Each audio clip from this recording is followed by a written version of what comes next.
Saudara, takdir memang tak ada yang tahu.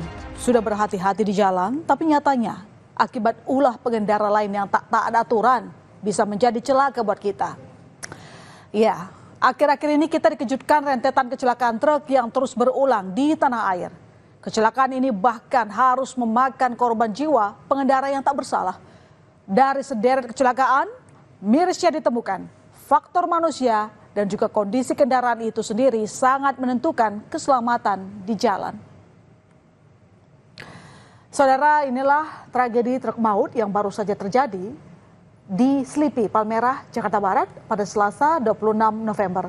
Sebuah truk ekspedisi bermuatan kardus tiba-tiba meluncur tak terkendali dari Jalan Gatot Subroto dan menabrak 6 kendaraan yang terdiri 5 sepeda motor dan 1 mobil di turunan lampu merah Slipi. 2 orang pengendara sepeda motor meninggal dunia. Yang perlu kami garis bawahi adalah kecelakaan ini terjadi pada pukul 7 pagi hari, di mana truk angkutan barang seharusnya tidak melintas. Dari hasil penyelidikan, polisi menyatakan penyebab kecelakaan ternyata bukan disebabkan remblong, namun gara-gara sopir truk yang mengantuk saat menerobos lampu merah Slipi. Yang amat disayangkan, truk tersebut melintas di luar jam operasional semestinya, sehingga akhirnya memakan korban jiwa pengendara lain. Nah, ini tadi kejadian pukul 07, sekitar 07 ya, sekitar 7.00. Berarti dia sudah melanggar daripada perjalanan tersebut. Untuk sementara ini pengakuan supir dia mengantuk, jadi dia menerobos lampu merah. Suasana duka menyelimuti keluarga korban kecelakaan truk di Slipi. Salah satu korban adalah Aryadi yang merupakan karyawan di perusahaan jasa ekspedisi yang dalam perjalanan ke kantornya di Tomang. Keluarga Aryadi tak menyangka jika pamitnya Aryadi untuk pergi kerja pada Selasa pagi itu ternyata menjadi momen berpamitan untuk selama-lamanya.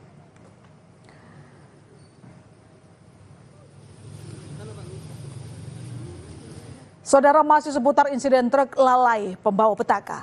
Pada awal November lalu, ada peristiwa belasan truk pengangkut tanah di pinggir jalan raya Salembaran Jaya, Kabupaten Tangerang, dirusak warga. Bukan tanpa sebab. Perusakan ini buntut dari kecelakaan yang menimpa seorang bocah perempuan.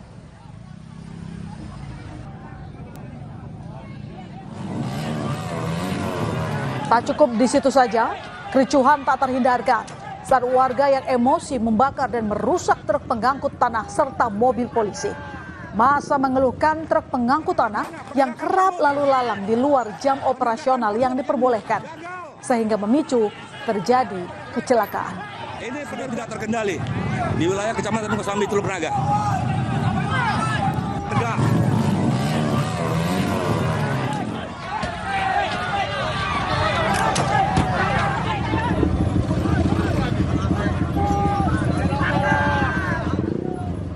Warga mengaku kesal akibat ulah sopir truk pengangkut tanah yang kerap beroperasi di luar jam operasional dan mengancam keselamatan pejalan kaki. Korban yang masih berusia 9 tahun mengalami patah kaki dan kini dirawat di rumah sakit. Warga berharap tak ada lagi pengendara truk yang beroperasi di luar jam yang telah ditentukan. Aparat pun melakukan mediasi antar dua belah pihak agar insiden ini tidak berulang, serta memberikan sanksi bagi sopir truk tanah yang melanggar jam operasional. Berarti ini dihancurkan oleh warga? Sama masa, semua kita merasa udah capek, udah geram sama mobil tanah.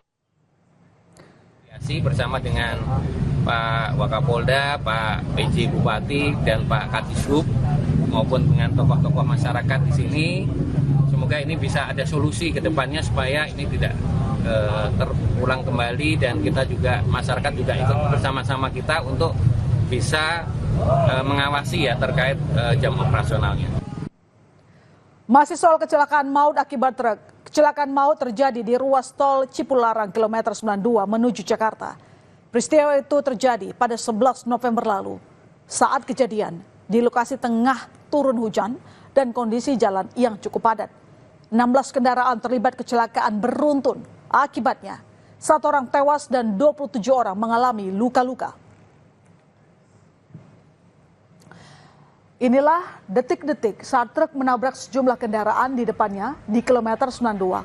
Visual ini berasal dari salah satu kendaraan yang berada di belakang truk sesaat menabrak kendaraan di depannya.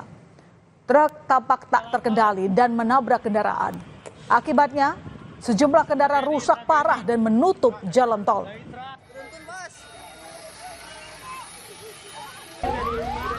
Kecelakaan maut beruntun melibatkan 17 kendaraan, menyebabkan 1 orang tewas dan 29 orang lainnya terluka.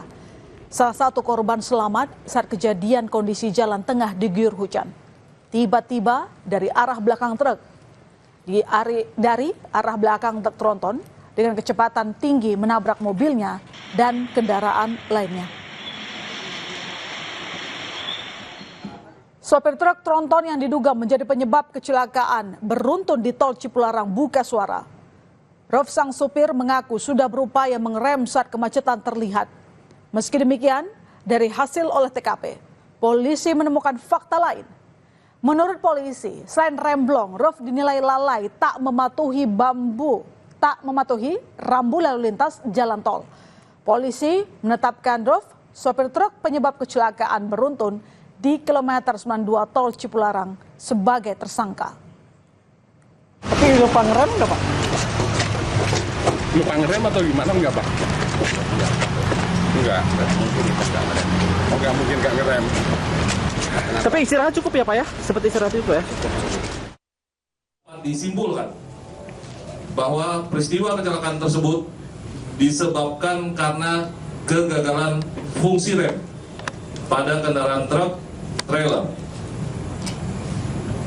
Pengemudi truk trailer mengemudikan kendaraan dengan tidak wajar dan tidak mematuhi rambu-rambu peringatan untuk mengantisipasi kecepatan dan jarak pengereman. Sebuah truk tronton diduga mengalami remblong memicu tabrakan beruntun di turunan Silayur, Ngalian, Semarang pada 21 November lalu. Kecelakaan ini menyebabkan 2 orang tewas dan 3 orang terluka. Kasat Lantas Poltabes Semarang, AKBP Yunaldi menyebut, truk tronton bermuatan aki mengalami remblong hingga menabrak beberapa kendaraan dan baru berhenti setelah menabrak kios. 2 korban tewas dan 3 lainnya mengalami luka-luka, langsung dibawa ke Rumah Sakit Tugu Semarang. Truk tronton membawa aki di turunan ini menabrak depan toko ini, toko samping, toko laundry, ya. Meninggal 2, ya, dan 3 luka. Ya. Buntut kecelakaan ini, mahasiswa menuntut ketegasan pihak kepolisian untuk menindak tegas truk bermuatan berat yang melintas pada jam larangan. Selain itu, juga keadilan bagi para korban kecelakaan Silayur tersebut. Bisa dilihat kerusakan-kerusakan yang ada di kawasan kota Semarang, yaitu Ngalian, kerusakan infrastruktur jalan-jalan yang truk-truk yang berdebu yang bermuatan itu mengakibatkan paling tidak 1 hari itu 1 korban. Itu salah satunya korbannya adalah mahasiswa Wali Songo Semarang. Entah itu terjadi tabrakan atau apa, tetapi alasannya yaitu truk-truk yang bermuatan lebih mengakibatkan seperti itu. Rentetan kecelakaan yang melibatkan truk angkutan barang bermuatan besar yang memakan korban jiwa ini menjadi sorotan banyak pihak. Khususnya menyoroti pengawasan jam operasional truk melintas. Karena jika mengacu undang-undang lalu lintas dan jalan raya setiap daerah sudah menerapkan waktu-waktu tertentu bagi angkutan barang untuk melintas. Misal, untuk di Jakarta, truk angkutan barang jam operasional melintasnya dibatasi dari jam 10 malam sampai jam 5 pagi. Selebihnya, truk dilarang melintas. Dan tak hanya soal pengawasan jam operasional, pihak perusahaan operator truk juga di sini ikut bertanggung jawab. Lantaran rata-rata kasus kecelakaan truk ini disebabkan karena remblong atau sopir yang mengantuk. Kesalahan yang semestinya bisa dihindari jika pihak perusahaan rutin melakukan uji kelayakan kendaraan serta memperhatikan kondisi kesehatan pengemudi truk.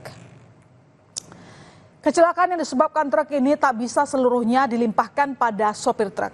Banyak pihak yang juga ikut bertanggung jawab, terutama regulator yang bertugas mengawasi dan juga perusahaan truk. Evaluasi harus dilakukan agar kejadian serupa tak terus berulang dengan penyebab yang sama. Saudara, usai jeda di berita utama, rumah dinas Wakil Bupati Solok Selatan, Sumatera Barat ditembak oleh orang tak dikenal. Polisi masih menyelidiki insiden